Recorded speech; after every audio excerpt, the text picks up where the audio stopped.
Hello students, I am Akhilesh sir. Students, class 10th mathematics के प्रश्नावली 4.1 यानी अब हम लोग शुरू करने जा रहे हैं चैप्टर नंबर 4 द्विघाती समीकरण यानी क्वाड्रेटिक इक्वेशन, जिसमें स्टूडेंट्स 4.1 के पहले क्वेश्चन में 1 से लेकर के 8 प्रश्न हैं जिनको बारी बारी से हम लोगों को देखना है। जिसमें पहला प्रश्न है, कहा है जांच कीजिए कि क्या निम्नलिखित द्विघाती समीकरण है।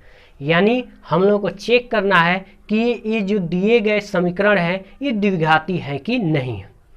तो स्टूडेंट्स, हम लोगों को ये पता है कि द्विघाती कब होगा, जब इसका मैक्सिमम पावर 2 होगा, यानी अधिकतम घात 2 होगी, तब उसे हम लोग कहेंगे द्विघाती है। अगर मैक्सिमम पावर 2 से अधिक या कम यानी 1, अधिकतम 2, 3, 4, 5 ऐसा मिलेगा तब वो द्विघाती नहीं होगा। द्विघाती होने के लिए क्या होना चाहिए कि चर की घात 2 होनी चाहिए, तो यानी वेरिएबल्स पावर क्या होनी चाहिए 2। तो अब स्टूडेंट्स ऐसे दिया गया, सारा क्वेश्चन अरेंज करके दिया गया है, जिसमें से आपको हमने क्या किया, क्वेश्चन लिया हुआ है तो बारी बारी से देखना है 1 से 8 तक के प्रश्न। तो ये अरेंज किए गए हैं, अरेंज मतलब इसको ऐसा अरेंज किया गया है कि हम तुरंत देख करके नहीं बता पाएंगे कि ये द्विघाती है कि नहीं है। तो पहले हम लोगों को क्या करना पड़ेगा, इसे हल करना पड़ेगा, अगले 2-3 स्टेप चलना पड़ेगा, उसके बाद ही हम लोग कह पाएंगे कि द्विघाती है कि नहीं है। जैसे स्टूडेंट से दिया हुआ है तो यहाँ x+1 का होल स्क्वायर दिया है, इसका मतलब यह हुआ कि यहाँ पे हम लोग को क्या करना है, a+b का होल स्क्वायर लगाना है। तो क्या होता है a² + b² प्लस 2 गुणे पहला और दूसरा। इधर स्टूडेंट 2 का गुणा होगा तो 2x - 2 × 6, तो ये हो जाएगा x² + 1 + 2x - 6, ये इससे कट जाएगा। तो x² ये +1 -6 उधर चला गया +6, तो स्टूडेंट्स हो जाएगा x² + 7 = 0। तो यहाँ पे देख रहे हैं स्टूडेंट्स कि x यानी चर की घात क्या है 2 है, तो ये क्या है आपका द्विघाती है। ये क्या है आपका द्विघाती है, ये आपका क्या है द्विघाती है, क्योंकि हम लोग ये जानते हैं कि जिसका चर का घात मैक्सिमम 2 मिलेगा वो क्या होगा द्विघाती होगा। ऐसे स्टूडेंट यह दिया हुआ है तो इसको हम लोग क्या करेंगे, x² 2x, फिर इसका इसमें गणा कराएंगे तो 2 × 6 माइनस प्लस 2x।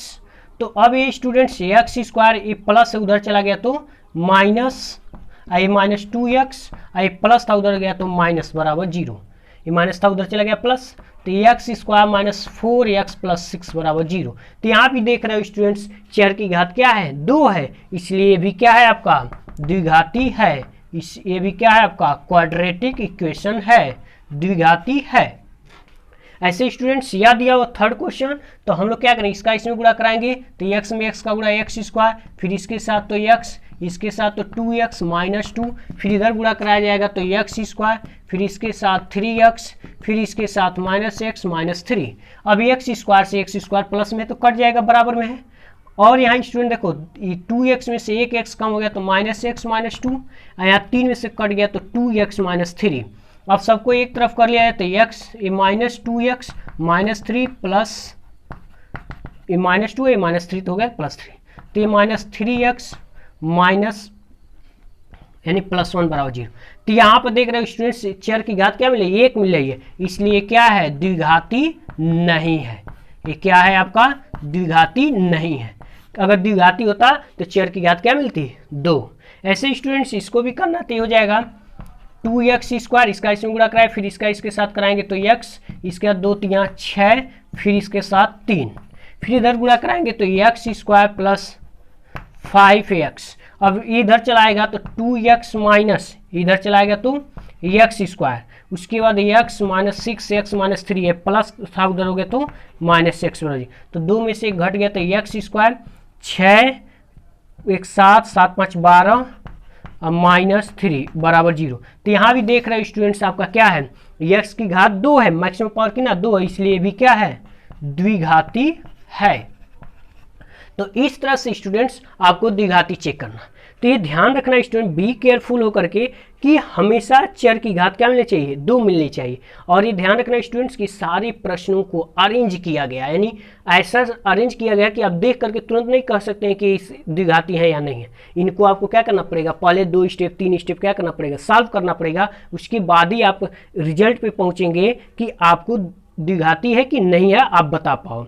तो मुझे उम्मीद है स्टूडेंट्स आपको समझ में आया होगा कि कैसे ये द्विघाती है नहीं है। तो द्विघाती कब, जब चर की घात मैक्सिमम 2, द्विघाती कम नहीं जब चर की घात क्या होगी 2 से कम या अधिक। तो स्टूडेंट्स आगे देखते हैं हम लोग। अब स्टूडेंट्स क्वेश्चन 5, 6, 7 और 8 को देखा जाए कि द्विघाती है कि नहीं है। तो स्टूडेंट्स ये दिया हुआ 2x - 1 x - 3, तो इसका इसमें गुणा किया जाएगा तो कितना हो जाएगा 2x², फिर इसके साथ होगा तो 2 3 6x, इसके साथ गुणा होगा -x और माइनस माइनस प्लस 3 करने 3, फिर इसका इसमें गुणा होगा तो x², फिर इसके साथ तो -x 5x - 5। अब यहाँ देखो स्टूडेंट इसको इधर ट्रांसफर किया जाए तो 2x² - x², 6x 7x plus 3, और ये 5 में से एक घट जाए 4 और इधर आएगा तो -4x और -5 है तो बराबर 0। तो 2 में से घट गया तो x², 7 4 11 और 5 3 8। तो यहाँ देख रहे हो स्टूडेंट्स x का क्या है मैक्सिमम पावर कितना है 2 है, तो इसलिए क्या है द्विघाती है, द्विघाती है। अब यहाँ देखो स्टूडेंट्स तो ये हो गया x² + 3x + 1, इसको a - b को होल स्क्वायर से तोड़ा जाए तो पहले का स्क्वायर धन दूसरे का स्क्वायर, 2 गुणे पहला और दूसरा a - b को होल स्क्वायर से, तो ये हो गया x² से x² गया तो बच गया 3x + 1, यहाँ बच गया 4 और यहाँ बच गया 2 दूना 4। तो यहाँ देखो स्टूडेंट पक्षांतर करो या ना करो, आप देख रहे हो कि x का क्या है आपका पावर कितना है 1 है, तो x का पावर 1 है इसलिए क्या है द्विघाती नहीं है, द्विघाती नहीं है। अब ऐसे स्टूडेंट्स यहाँ 7वां प्रश्न दिया है तो a + b का होल की क्या होता है पहले का क्यू दूसरे का क्यू 3 गुणे पहले का स्क्वायर और दूसरा धन 3 गुणे पहला और दूसरे का स्क्वायर, इधर जब होगा तो कितना होगा 2x³ - 2x स्क्वायर है। तो अब यहाँ देखो स्टूडेंट्स यहाँ पे इसको लाया जाए x³ 2x³, अब यहाँ देखो स्टूडेंट 3 दूना 6x², 4 12x, माइनस है तो उधर गया तो प्लस। तो यहाँ देख रहे हो स्टूडेंट्स x³ में से घटा तो -x³ 6x² और 12 2 14 x और 0। तो यहाँ भी देख रहे हो स्टूडेंट्स x की चर की घात क्या है 3 है तो द्विघाती नहीं है, तो भी आपका क्या है द्विघाती नहीं है, क्योंकि आप जानते हो द्विघाती का मतलब क्या होगा चर की घात 2 होनी चाहिए। अब यहाँ देखो स्टूडेंट्स तो यह है x³ 4x² x + 1, यहाँ x - 2 का होल क्यू तो क्या होगा पहले का क्यू माइनस दूसरे का क्यू -3 गुणे पहले का स्क्वायर दूसरा, फिर उसके बाद क्या होगा प्लस 3 गुणे पहला और दूसरे का स्क्वायर। तो यह हो जाएगा आपका x³ से x³ गया तो यहाँ बच गया -4x² - x + 1, और इधर बच गया 2 दूना 4 दूना 8 और इसके साथ 2 3 6x² और 4 3 12x। तो यहाँ देख रहे हो स्टूडेंट x को अगर इससे ट्रांसफर करें तो आपको क्या मिलेगा द्विघाती मिलेगा, क्योंकि 6 4 तभी मिलेगा, इसलिए क्या है द्विघाती है। इस तरह से स्टूडेंट्स हम लोगों ने क्वेश्चन नंबर 1 से लेकर के 8 तक के सभी प्रश्नों को देखा और जिसमें हम लोग को आइडिया लगा कि कौन द्विघाती है और कौन द्विघाती नहीं है। इस तरह से स्टूडेंट हम लोगों ने क्या किया सभी प्रश्नों को चेक कर लिया कि कौन द्विघाती है और कौन द्विघाती नहीं है। इस तरह से आपको क्या है आइडिया लग गया होगा कि द्विघाती मतलब x के यानी चर की घात क्या होनी चाहिए 2 होनी चाहिए। इस तरह से स्टूडेंट्स इसे आप अच्छे से समझ लेंगे, क्योंकि 1 नंबर के क्वेश्चन यहाँ से आपको पूछे जा सकते हैं एग्जाम में कि दिया रहेगा क्वेश्चन और आपसे पूछेगा बताइए द्विघाती है कि नहीं है। तो इसी तरह से स्टूडेंट्स आप चेक करके देख लोगे, तुरंत ही नहीं आपको बताना है कि नहीं, क्योंकि देख करके लगेगा कि द्विघाती है लेकिन नहीं होगा। जैसे यहाँ देख रहे थे 3 घात है तो देख करके लग रहा था नहीं था, लेकिन हल करने को पता चला द्विघाती है। ऐसे ही स्टूडेंट्स यहाँ पे x³ है तो ये देखने पे लग रहा था कि नहीं है और हल किए तो नहीं ही मिला। तो इस तरह से स्टूडेंट्स कई बार ऐसे प्रश्न आप मिलेंगे, यहाँ देख रहे तो x का 2 घात था क्वेश्चन नंबर 6, तो दिखने पे लग रहा था कि द्विघाती है, लेकिन जब हल किया गया तो द्विघाती नहीं मिला। तो आप वैसे ही नहीं कहेंगे कि द्विघाती है कि नहीं है, आप पहले चेक करोगे तब बताओगे द्विघाती है कि नहीं है। हेलो स्टूडेंट्स, अब हम लोग क्वेश्चन नंबर सेकंड, निम्नलिखित स्थितियों को द्विघाती समीकरण के रूप में निरूपित कीजिए। तो कहा है कि पहले डायरेक्शन दे रहा है इस क्वेश्चन में कि हम लोग को क्या करना है, पहले इसको द्विघाती समीकरण के रूप में निरूपित करना है। उसके बाद उसमें क्वेश्चन दूसरे में 4 प्रश्न है जिसको बारी बारी से हम लोग सॉल्व करेंगे। जिसमें पहला कहा है कि एक आयताकार भूखंड का क्षेत्रफल 528 वर्ग मीटर है, क्षेत्र की लंबाई मीटरों में, चौड़ाई, अब कह रहा है क्षेत्र की लंबाई जो कि मीटरों में है, तो कह रहा है क्षेत्र की लंबाई चौड़ाई के दुगुने से 1 अधिक है, हमें भूखंड की लंबाई और चौड़ाई ज्ञात कीजिए। तो स्टूडेंट्स आपको पता है कि जब चैप्टर नंबर 4 हम लोग शुरू कर रहे थे तो इसका हम लोगों ने एक इंट्रो वीडियो बनाया हुआ है जिसे आपको देखना जरूरी है, क्योंकि अगर वो आप इंट्रो वीडियो नहीं देखेंगे तो आपको यहाँ पे थोड़ा सा समझने में दिक्कत होगा। तो आप एक बार पीछे जाइए और इसके इंट्रो पार्ट को जरूर देखिए, उसके बाद पुनः आके इसको देखिए, आपको अच्छे से चीज़ें समझ में आएंगी। लेकिन फिर भी हम यहाँ आपको कोशिश करेंगे कि आपको समझ में आए। तो यहाँ पे आपको एक कॉन्सेप्ट दिया गया है इंट्रो पार्ट में कि जिससे तुलना हुई होगी उसको x मानेंगे। तो यहाँ पे कह रहा है कि लंबाई चौड़ाई के दोगुने से अधिक है, इसका मतलब लंबाई की तुलना किससे हुई है, चौड़ाई से। यानी आपको कहने का मतलब ये है कि मान लीजिए हमारे पास डस्टर है, तो आप डस्टर में मान लीजिए आपका लंबाई और ये चौड़ाई है, तो ये आप कह रहा है कि लंबाई जो है चौड़ाई के दुगुने से 1 अधिक है, इसका मतलब लंबाई की तुलना किससे हुई है, चौड़ाई से। तो जिससे तुलना हुई होगी उसी को x मानना। इसके पहले चैप्टर में 3 में हम लोग क्या कर रहे थे, दो चर मान रहे थे, लंबाई को अलग मान रहे थे, चौड़ाई को अलग मान रहे थे। अब यहाँ पे आपको अलग अलग नहीं मानना है, क्योंकि अलग अलग मानेंगे तो 2 चर का हो जाएगा। और द्विघाती समीकरण हम लोग को केवल एक ही चर में चाहिए, चाहे x में हो, चाहे y में हो, चाहे किसी एक चर में चाहिए। इसलिए हम लोगों को क्या करना है कि जिससे तुलना हुई होगी उसको x मानेंगे और उसके कंपैरिजन में क्या करेंगे, लंबाई और चौड़ाई प्राप्त कर लेंगे। और उसके बाद आपको वहाँ पे बताया गया कि आयत का क्षेत्रफल क्या होता है, लंबाई गुणे चौड़ाई। तो क्षेत्रफल की जगह पे कितना रख दिया जाएगा, 528। तो यहाँ पे स्टूडेंट्स ये क्लियर हो गया होगा कि किसको x मानना। तो कहा है कि लंबाई चौड़ाई के दोगुने से अधिक है, इसका मतलब लंबाई जो है चौड़ाई के दोगुने से अधिक है, इसका मतलब लंबाई की तुलना हुई है चौड़ाई से, तो चौड़ाई को क्या मानेंगे, x। तो इसके सॉल्यूशन पार्ट में हम लोग क्या करेंगे, मानेंगे कि माना आयताकार भूखंड की चौड़ाई x मीटर, तो अब लंबाई कहा था 2 गुणे चौड़ाई, क्योंकि 2 गुणे से और कितना अधिक, +1। तो चौड़ाई x है, तो 2 और चौड़ाई की जगह पे x +1, ये आपका क्या निकल के आया, लंबाई। ये प्रश्न में आपको डायरेक्शन दिया हुआ है, ये ध्यान रखना स्टूडेंट्स कि कहा है कि लंबाई चौड़ाई के दोगुने से अधिक है, इसका मतलब लंबाई जो हो गया चौड़ाई का 2 गुना 1 अधिक मतलब +1। किसको x माना गया है, चौड़ाई को, क्योंकि लंबाई की तुलना चौड़ाई से। तो देयरफॉर हम लोग को फार्मूला पता है, आयत का क्षेत्रफल ये होता है लंबाई गुणे चौड़ाई। तो क्षेत्रफल कितना दिया है, 528, लंबाई कितना आया 2x + 1, चौड़ाई कितना आया x। तो अब इसका इसमें गुणा कराया जाए तो 2x², यहाँ पे x 528। अब स्टूडेंट्स उसको इधर ट्रांसफर किया जाए तो 2x² + x - 528 = 0। तो पहले तो कहा था स्टूडेंट्स कि इसको क्या करिए, द्विघाती समीकरण के रूप में निरूपित करिए। तो ये तो आपका द्विघाती हो गया, लेकिन हम लोग इसकी लंबाई चौड़ाई भी ज्ञात करनी है। अब इसके लिए आपको क्या करना पड़ेगा, इसके लिए आपको क्या करना पड़ेगा, फैक्टर करना पड़ेगा, यानी गुणनखंड करने पड़ेगा।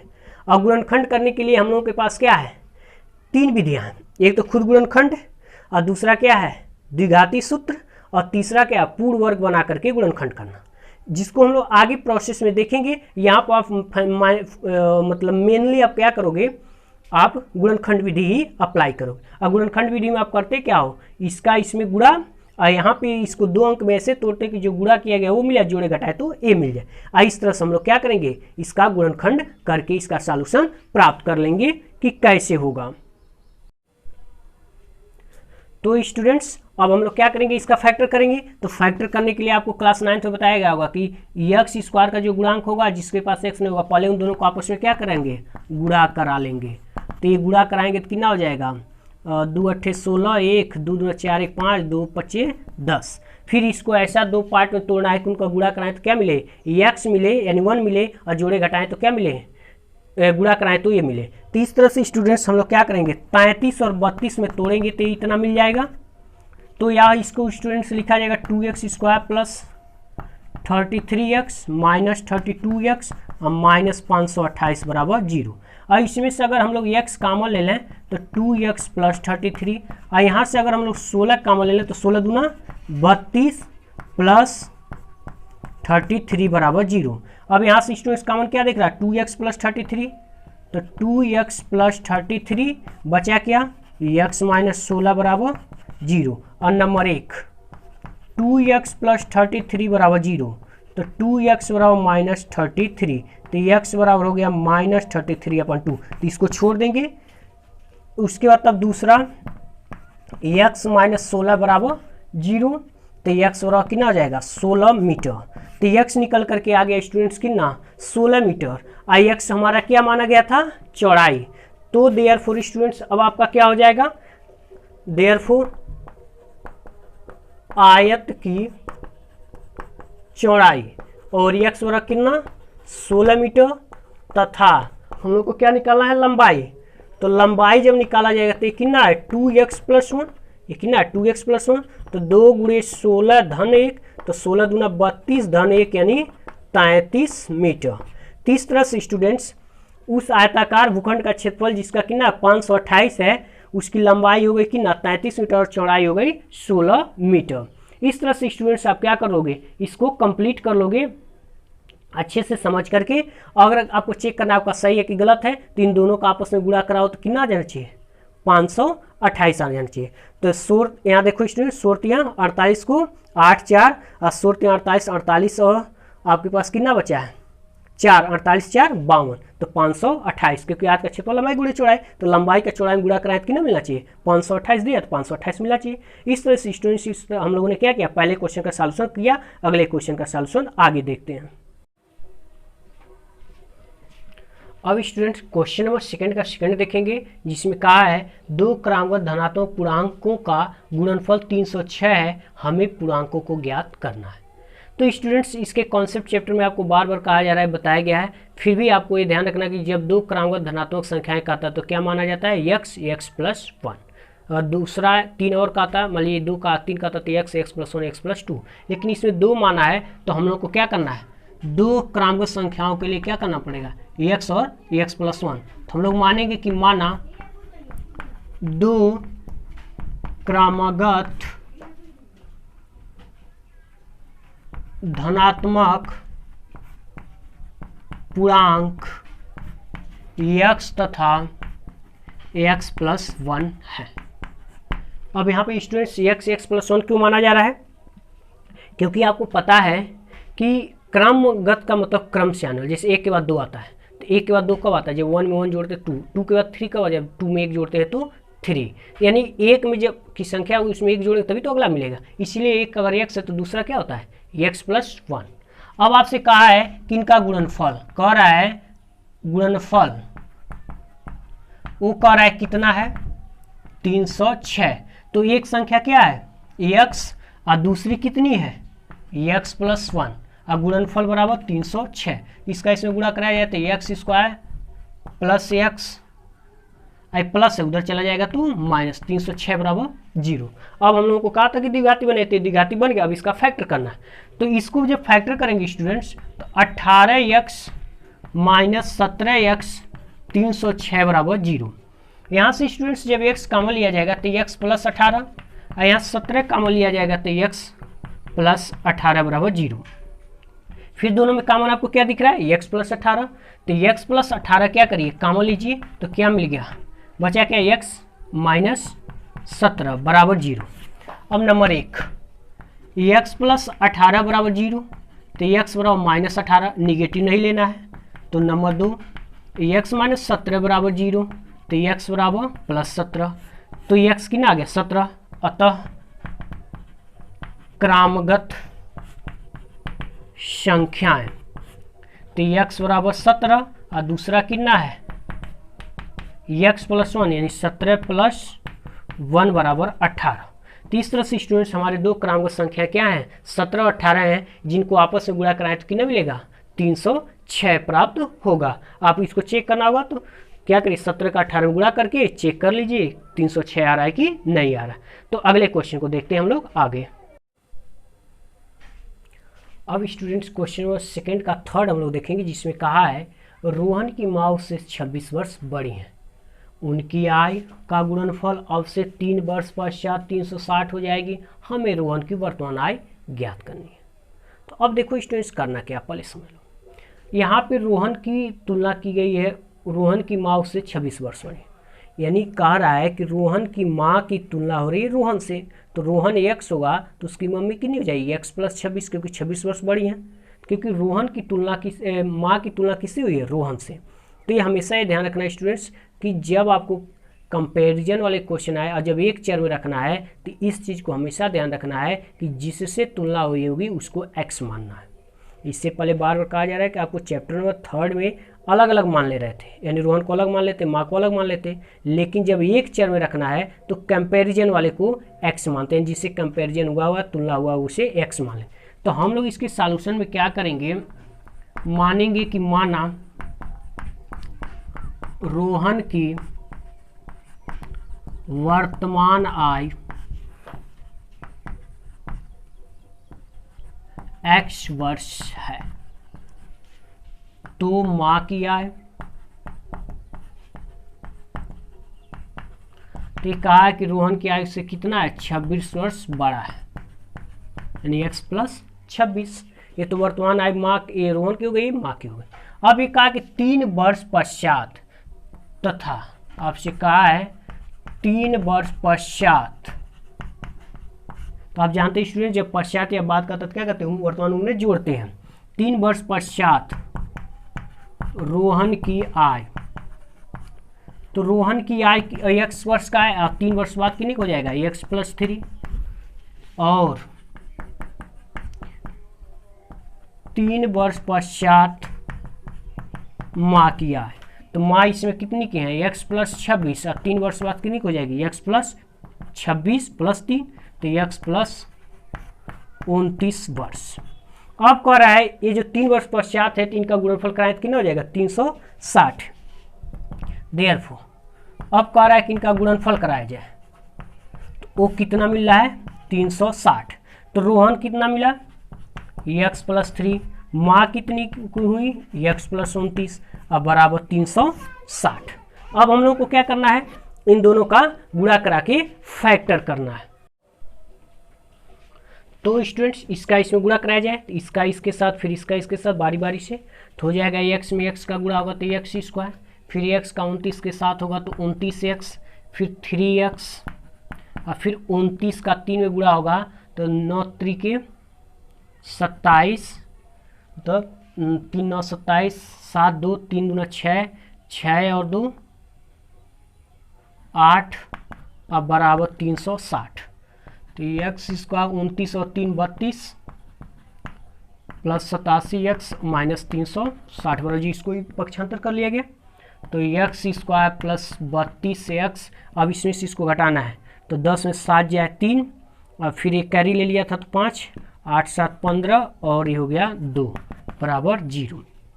अब इसका फैक्टर करना है, तो इसका जब हम लोग फैक्टर करेंगे स्टूडेंट्स तो ये क्या होगा, x² + 37x -7x - 273 बराबर 0, यानी 37 का 7 में गुणा करेंगे इतना हो जाएगा। 37 में से क्या करेंगे, 7 घटा देंगे तो कितना मिल जाएगा, यहाँ 39, 37 नहीं 39, 39 में से 7 घटा देंगे तो कितना मिल जाएगा, 32, और 39 का 7 में गुणा करेंगे 3, देखो कैसे, 7 9 63 को 3, 6 और 7 3 के 21, 21 और 6 27। अब यहाँ पे स्टूडेंट्स x कॉमन ले लेंगे तो x + 39, यहाँ 7 कॉमन ले लेंगे तो x + 39 बराबर 0। अब दोनों में कॉमन क्या दिख रहा है, x + 39 बचा क्या, x - 7 बराबर 0। अब नंबर 1 x + 39 बराबर 0, इसको 0 बराबर किए तो x और -39, तो निगेटिव को छोड़ देते हैं हम लोग, तो सेकेंड हम लोग का क्या हो जाएगा, x - 7 बराबर 0, तो x बराबर 7 वर्ष।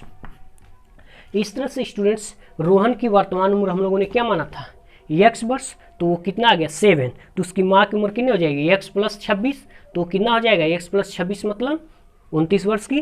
तो लेकिन हम लोगों को क्या करना है, इसकी माँ का उम्र ज्ञात करना है, तो हम लोग लिखेंगे देयरफॉर रोहन की आय तो x बराबर कितने का हो गया 7 वर्ष का, तथा अगर माँ की आय की बात की जाए तो कितनी की है x + 26, तो यानी 7 + 26 7 × 13 यानी कितने वर्ष की हो जाएंगी 33 वर्ष की, क्योंकि x लाकर यहाँ रखेंगे तो 26 और 7 33 वर्ष के। इस तरह से स्टूडेंट्स हम लोग क्या कर सकते हैं, रोहन उसकी माँ की उम्र ज्ञात कर सकते हैं। करना क्या था, तो हम लोगों ने क्या किया, रोहन की माँ उससे 26 वर्ष यानी माँ की तुलना हुई थी रोहन को, तो रोहन को 1 मान, तो माँ की उम्र क्या हो जाएगी x + 26। अब कह रहा 3 वर्ष पश्चात, हम लोग जानते हैं पश्चात ये बात करता है तो उम्र भी जोड़ते पूरे पहले होता है घटाते हैं, तो रोहन की उम्र x + 3, माँ की उम्र x + 26 तो थी, और 3 वर्ष बाद तो x और 3 जुड़ जाएगा तो x + 29, फिर का इनका गुणनफल कराए 360, फिर गुणा करके कंज्यूम कर लिए, माइनस वाले को छोड़ना है प्लस वाले को लेना है,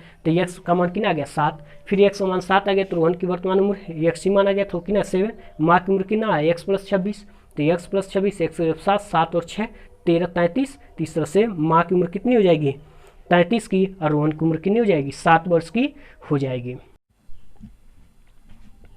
अब स्टूडेंट्स क्वेश्चन नंबर दूसरे का चौथा हम लोग देखेंगे, जिसमें कहा है एक रेलगाड़ी 480 किलोमीटर की दूरी समान चाल से तय करती है। यदि इसकी चाल 8 किलोमीटर प्रति घंटा कम होती तो वह उसी दूरी को तय करने में 3 घंटे अधिक समय लेती। हमें रेलगाड़ी की चाल ज्ञात करनी है।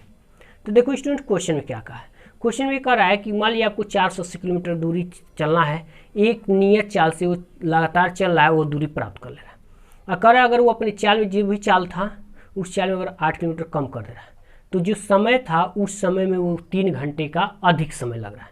तो बताइए रेलगाड़ी की चाल क्या है। तो हम लोग मानेंगे कि माना रेलगाड़ी की चाल क्या है x किलोमीटर प्रति घंटा है, तो चाल बराबर दूरी बटा समय, तो दूरी बराबर समय बराबर दूरी बटा चाल, तो दूरी है 480 और चाल क्या है x।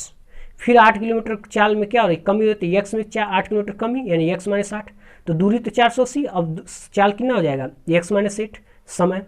अब पहले वाले समय में क्या है आपको 3 जोड़ देना है, क्यों, क्योंकि 3 घंटे का अधिक समय ले रहा है, अगर वो अपनी चाल में क्या कर रहा है कमी कर रहा है। तो इसके सॉल्यूशन में हम लोग मानेंगे कि माना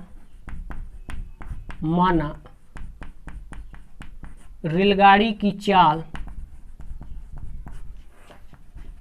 x किलोमीटर प्रति घंटा है, तो चाल बराबर दूरी बटा समय, तो समय बराबर दूरी बटा चाल, तो दूरी कितना है 480, चाल कितना है x, ये आपका समय, मान लो स्टूडेंट संख्या 1। अब कह रहा है चाल में 8 किलोमीटर प्रति घंटा की कमी, तो चाल, तो अब देखो स्टूडेंट पहले चाल था x, कमी हो गई तो x - 8, देयरफॉर समय बराबर दूरी बटा चाल, तो दूरी तो उतना ही चलेगा 480, लेकिन चाल अब कितना x - 8, ये हो गया समीकरण नंबर 2। तो स्टूडेंट्स हम लोगों ने क्या किया, पहले दूरी चाल जब x था सामान्य चाल के लिए, अब कर 8 किलोमीटर कम तो x - 8, फिर समय वाला दूरी बटा चाल, तो दूरी तो उतना है चाल इतना हो गया। अब कह रहा है कि अगर वो अपने चाल में कमी कर रहा है तो 3 घंटे का अधिक समय लग रहा है, वो अपने चाल में क्या कर रहा है 3 घंटे का चाल में कमी करेगा तो 3 घंटे का अधिक समय, यानी जो समय लगा है उसमें 3 घंटे का अधिक लगेगा। तो स्टूडेंट्स अब आगे हम लोग देखते हैं कि समय 3 घंटा अधिक लग रहा है तो क्या किया जाएगा, 3 देखा जाएगा क्या करना है। तो हम लोगों को स्टूडेंट समय 1 और 2 प्राप्त हुआ, ए भी समय के बराबर, ए भी समय के बराबर, लेकिन ये कब बराबर है स्टूडेंट्स, जब कह रहा है कि इसमें अगर चाल में कमी किए तो जो समय था उसमें 3 घंटे का अधिक समय लग रहा है, तो यही समय था पहले तो समय ये था, अब बाद में ये समय हुआ है, लेकिन कब, जब इसमें 3 घंटे का समय अधिक लग रहा है, 3 घंटा क्या करेंगे जोड़ेंगे, तो देयरफॉर समीकरण 1 तथा 2 से, तो पहला वाला समीकरण 480 बटा x, ये कब होगा जब पहले समय कितना था 480, बाद में कितना होगा 480 x - 8, ये दोनों तभी हम लोग बराबर कर सकते हैं, कब कर सकते हैं, जब ये इसमें क्या पहले वाले समय 3 घंटे का अधिक समय लगेगा क्योंकि चाल कम कर रहा है। अब इसको पक्षांतर किया जाए या इसको उधर ले जाया जाए चाहे इसको इधर लाया जाए, तो ये 3 बराबर हो जाएगा 480 x माइनस 8, वो प्लस इधर आ गया तो माइनस। अब स्टूडेंट्स क्या करना है, 480 कॉमन ले लिया जाए तो ये हो जाएगा 1/x माइनस 8 माइनस 1/x। अब देखो स्टूडेंट 3 × 3 और 1 बजा 3 × 6 = 18, और ये चला जाएगा इधर तो हो जाएगा 160, गुणा में इधर आएगा भाग हो जाएगा, और इसका इसमें गुणा करेंगे तो x माइनस x माइनस 8 और नीचे हो जाएगा x minus 8 x minus x plus 8 और नीचे x स्क्वायर माइनस 8x और ये 1/60, ये x गया। अब ये चला जाएगा उधर तो x स्क्वायर माइनस 8x और इधर 8 × 160 तो 0 8 6 48 2 4 8 × 8 = 12, ये होगा x स्क्वायर माइनस 8x। इसको पक्षांतर कर लेंगे तो x square minus 8x minus 1280 बराबर 0। इस तरह से स्टूडेंट्स हम लोगों का क्या है द्विघाती मिल गया। हाँ यहाँ जरूर ध्यान रखना स्टूडेंट्स, एक की पहले समय कितना था 480, लेकिन कर जब चाल में कमी किए तो उसमें पहले वाले में कितना समय अधिक लग रहा है, 3 घंटे का समय अधिक लग रहा है, इसलिए हम लोगों को क्या करना पड़ रहा है, उसमें +3 ऐड करना पड़ा है। इस तरह से स्टूडेंट्स हम लोगों को क्या मिला, द्विघाती मिला। अब इसका फैक्टर कर लें तो हम लोगों को रेलगाड़ी की चाल पता चल जाएगी। तो इस तरह से स्टूडेंट्स हम लोगों का द्विघाती सम को मिला x square minus 8x minus 1280। तो स्टूडेंट्स इसका फैक्टर करेंगे हम लोग तो x square minus 40x plus 32x minus 1280, तो 40 में से 32 घट जाएगा तो -8। x कॉमन ले लिए तो x माइनस 40, यहाँ से 32 कॉमन ले लिए तो x माइनस 40 बराबर 0। अब दोनों में कॉमन क्या आ जाएगा, x माइनस 40, और इसमें क्या बचा है x प्लस 32 बराबर 0। अब नंबर 1 x माइनस 40 बराबर 0, तो x बराबर कितना हो जाएगा 40 किलोमीटर प्रति घंटा। नंबर 2 x प्लस 32 बराबर 0, तो x बराबर माइनस 32, इसको छोड़ देंगे। अतः रेलगाड़ी की चाल x बराबर 40 किलोमीटर प्रति घंटा, ये हो जाएगा आंसर। तो इस तरह से स्टूडेंट्स आप क्या करोगे, कंप्लीट कर लोगे। तो अब आपको स्टूडेंट्स ध्यान रखना है कि जो भी इसके प्रश्न हैं, इबारती टाइप के प्रश्न हैं, आप इसका इंट्रो वीडियो एक बार जा कर के पीछे देख लो, ताकि आपको समझ में आ जाएगा कि क्यों हम लोग कैसे क्या कर रहे हैं। और वैसे भी आपको पूरा कोशिश किया गया समझाने का, ताकि आपको यहाँ से भी अच्छे से समझ में आए। और साथ ही स्टूडेंट्स आप हर प्रश्न को 1 बार 2 बार प्रैक्टिस करो, थोड़ा इमेजिन करो, उसके बाद कोशिश करो लगाने का। पहले लगाने की कोशिश नहीं, पहले आप एक बार देखो सॉल्यूशन को अच्छे से समझो, फिर कोशिश करो लगाने का, आपको समझ में आएगा। तो इस तरह से स्टूडेंट्स आज हम लोगों ने क्लास 10th मैथमेटिक्स के चैप्टर नंबर 4 द्विघाती समीकरण के एक्सरसाइज यानी प्रश्नावली 4.1 के कंप्लीट क्वेश्चन का सॉल्यूशन कंप्लीट कर लिया। अब अगले क्वेश्चन का सॉल्यूशन, अगले एक्सरसाइज का सॉल्यूशन हम लोग नेक्स्ट वीडियो में देखेंगे। तो स्टूडेंट्स इस तरह से आप पूरा का पूरा क्वेश्चन कंप्लीट कर लेंगे। Hello students, I am Akhilesh sir. Students my YouTube channel Akhilesh sir को आप प्लीज़ लाइक, सब्सक्राइब और शेयर करें अपने फ्रेंड्स सर्किल में और अपने फ्रेंड्स को, ताकि ज़्यादा से ज़्यादा बच्चों तक हमारा यूट्यूब का वीडियो पहुंच सके और ज़्यादा से ज़्यादा बच्चों को क्या हो, इसका लाभ प्राप्त हो सके। तो students please like, subscribe and share my YouTube channel.